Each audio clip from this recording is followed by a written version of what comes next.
We have very sensitive fire alarms, and one of them went off, and the fire department was actually here within like a few minutes. Hannah Fredrickson has been through an experience that no one wants to go through. I had too many candles burning because they're a slight obsession of mine. What was a scary experience, it was a wake-up to the dangers of what a fire can do. And it begs the question, especially for students living in older places, how safe their own apartment is. Today we're just doing a couple of cosmetic updates to the home, giving it a little bit of TLC. Jaron Grippentrog deals with safety every day. He owns about 60 properties, many of them places that students call home.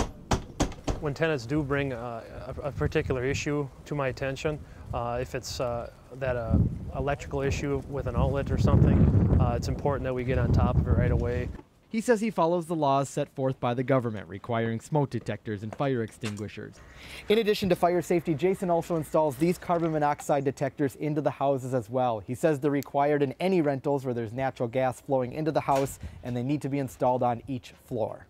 It's important for us to get on top of any kind of safety things that might crop up. There are two different agencies that inspect student rentals. You have both the fire department and the health department. As a fire department, we're required by the state to do inspections of businesses and rental units of 3 apartments or more.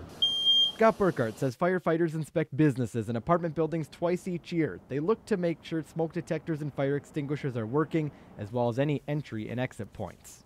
When we get some snow and ice build up on some of the buildings, sometimes the secondary exits that are not used commonly may be frozen in or blocked by ice or snow. And so that's part of the thing that we look for, especially in the winter months, obviously, is to make sure that that secondary exit is in fact operational.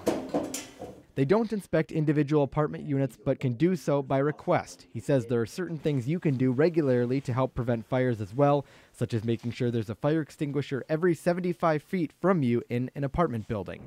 And if you find yourself in a fire, have plans and backup plans to get out. Know how to get the attention of firefighters if you're trapped on a higher level, and once you're out, stay out. The likelihood of you surviving once you re-enter that building drops off substantially. Some of the highest rates of death are caused by people are those that go back into a building.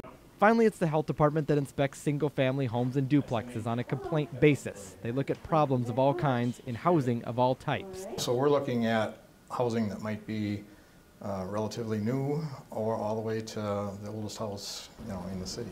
He says a fair amount of the complaints come from student housing. He says students should first try to get in touch with their landlords, and if that doesn't work, that's when to call the health department. I think in general we're pretty safe, but there are some exceptions out there, and we do run into issues every once in a while.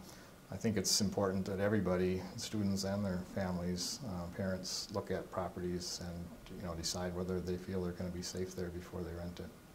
And that's good advice for any student. Fires come unexpectedly, like the one on Water Street that killed 2 UW-Eau Claire students. And while prevention and even inspections are not always perfect, both are steps in the right direction.